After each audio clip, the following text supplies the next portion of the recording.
अस्सलाम वालेकुम। मैं हूँ इबरार मुश्ताक और आप देख रहे हैं YouTube channel AI Ed Pro. Welcome to on my YouTube channel. जैसा कि आप जानते हैं हम सीख रहे थे Shopify store creation. Shopify store creation की ये है हमारी क्लास नंबर 8। और लास्ट की क्लास में हमने सीखा था कि हम किस तरीके से किसी भी स्टोर पर लगी हुई थीम को किस तरीके से डिटेक्ट करना है with the help of extension. मैंने आपको एक्सटेंशन बताई थी कि आपने किस तरीके से क्रोम में एक्सटेंशन को ऐड करके किसी भी स्टोर पर लगी हुई थीम को डिटेक्ट करने मीन के उस स्टोर पर कौन सी थीम लगी हुई है। हम उस एक्सटेंशन की हेल्प से ये डिटेक्ट कर लेते हैं कि इस स्टोर पर ये थीम लगी हुई है। अगर हम यूज़ करना चाहें अपने स्टोर के लिए और हमें पता ना हो कि उस स्टोर पर कौन सी थीम लगी है, तो थीम को डिटेक्ट करने के लिए, थीम का नाम जानने के लिए हम एक्सटेंशन की हेल्प लेते हैं। और एक बात मैं ना आपको यहाँ पर ये बता देता हूँ कि हम जो भी हमारी क्लास होगी, हमारी क्लास का ना एक मैं आपको ऐसे समझें कि एक क्राइटेरिया बता देता हूँ। वो ये होगा कि हम सबसे पहले लास्ट की क्लास का 1 से 2 मिनट का ओवरव्यू लिया करेंगे कि हमने लास्ट की क्लास में क्या पढ़ा था। और देन हम फिर नेक्स्ट क्लास का जो भी हमारा कोर्स कंटेंट होगा उसकी तरफ मूव किया करेंगे। और क्लासें मेरी मैं इसलिए शार्ट शार्ट रख रहा हूँ ताकि चीज़ें जो है ना वो इजीली ना कवर अप हो सकें, आपके जो कंसेप्ट हैं वो क्लियर हो सकें।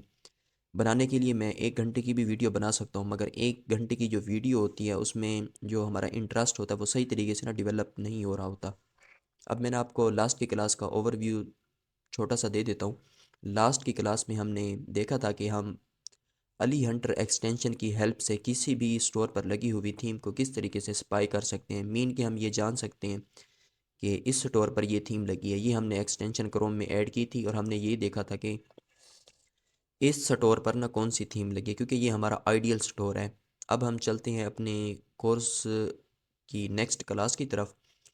आज हम देखते हैं कि ये शॉपिफाई में ना थीम किस तरीके से ना ऐड करते हैं।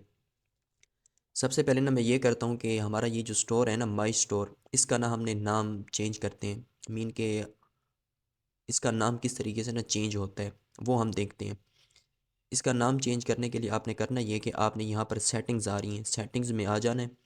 और सेटिंग्स में जैसे ही आप आएंगे यहाँ पर ना देखें स्टोर डिटेल्स ये हमें शो हो रही हैं। हमने ना इन्हें एडिट करना है। हम इनका ना नाम चेंज करते हैं। लेट्स सपोज हमारा जो आइडियल स्टोर है ना उसका नाम देसी मार्केट है, तो हम इसका नाम भी देसी मार्केट ही रख देते हैं, देसी मार्केट। और यहाँ पर फ़ोन नंबर मैं अपना कोई रैंडम फ़ोन नंबर दे देता हूँ जो मेरे यूज़ में नहीं है। मगर यहाँ पर आपने ये करना है कि आपके स्टोर का जो नंबर हो आपके क्लाइंट का आपने वो देना है। मैं तो वैसे एक रैंडम नंबर लिख रहा हूँ जो मेरे यूज़ में नहीं है। आपने कोशिश करनी है कि आपने वो नंबर यहाँ पर इंटर करना है जो आपके स्टोर का हो। तो इसे हमने ना सेव कर देना है। जैसे ही हम सेव करेंगे हमारे जो स्टोर का नेम है वो भी चेंज हो जाएगा। देखिए हम यहाँ पर आते हैं और देखते हैं 1 मिनट।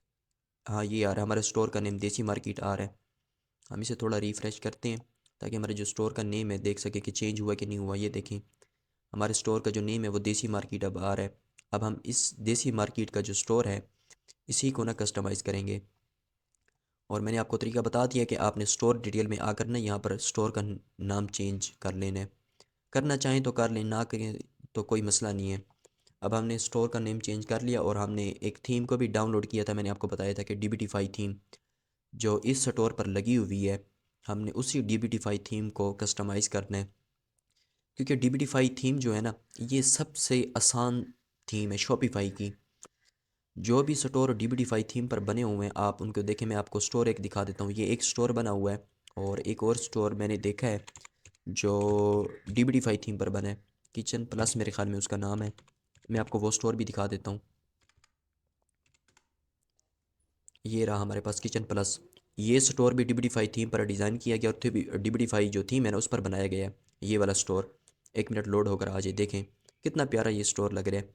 DBTify थीम बहुत ही आसान है। हम इसे इजीली ना कस्टमाइज़ करके इस पर कोई भी किसी भी नीच का ना स्टोर इजीली बना सकते हैं। ये स्टोर भी DBTify थीम पर बनाया गया है। और हमारे पास ये जो स्टोर है जो कि मैंने डिज़ाइन किया अपने क्लाइंट के लिए, ये भी मैंने DBTify थीम को यूज़ करके उनका ग्रोसरी का स्टोर बनाया। हंगरी का मेरा क्लाइंट था, उसके लिए मैंने ये सारा स्टोर डिज़ाइन किया था। ये देखें किस तरीके से ये बहुत ही प्यारा स्टोर DBT5 थीम को यूज़ करके हम इजीली बना सकते हैं। DBT5 थीम किस तरीके से डाउनलोड होती है वो मैंने आपको बता दिया था, हमने थीम को डाउनलोड भी कर लिया था। DBT5 जो थीम है वो फ्री है। वैसे तो उसका क्या कहते हैं हमारे पास 14 दिन का फ्री ट्रायल होता है और 14 दिन में ही हमने अपनी साइट कंप्लीट कर लेते हैं और 14 दिन के बाद ये होता है कि उसके जो फ्री के एड ऑन्स होते हैं, मीन की जो फंक्शनैलिटी होती है वो हमारे पास ना एंड हो जाती है। तो 14 दिन के अंदर इजीली हमारा स्टोर बन जाता है और DBT5 थीम हमने इसलिए चूज़ की है कि DBT5 थीम बहुत ही ज़्यादा आसान है। अगर आप ना DBT5 थीम को सीख लेंगे तो मीन ऐसे समझे कि आपका जितना भी बेसिक है वो क्लियर हो गया है और जब तक बेसिक क्लियर ना हो हम एडवांस की तरफ नहीं जा सकते।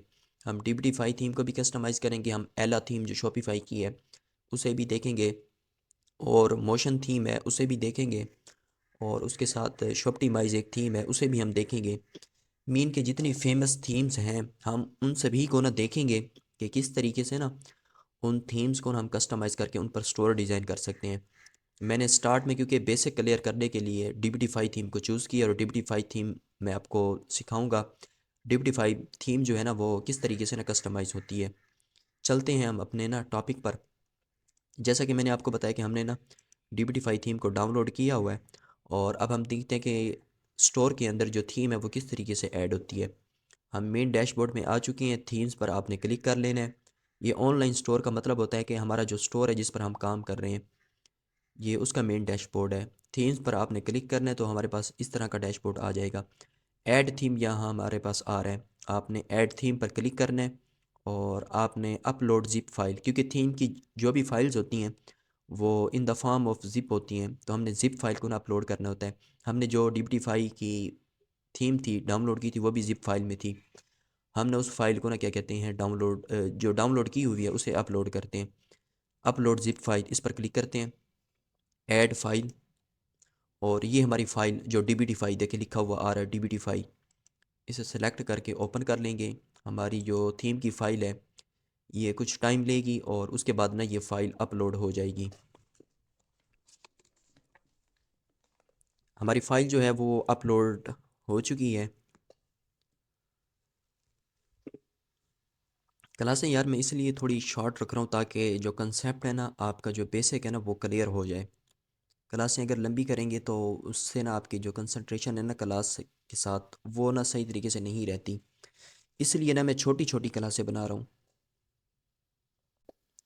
ये देखें हमारी थीम जो है ना स्टोर के अंदर ना ऐड हो चुकी है। जैसे हमारी थीम ऐड हो जाएगी उसके बाद आपने ये करना होता है कि थीम को ना पब्लिश कर देना होता है।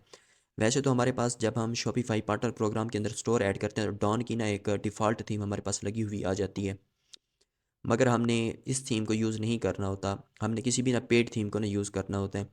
तो हमने थीम ना क्या कहते हैं ऐड कर लिया, उसके बाद आपने ना थीम को पब्लिश करना होता है। यहाँ पर आकर हम थीम को ना पब्लिश करते हैं।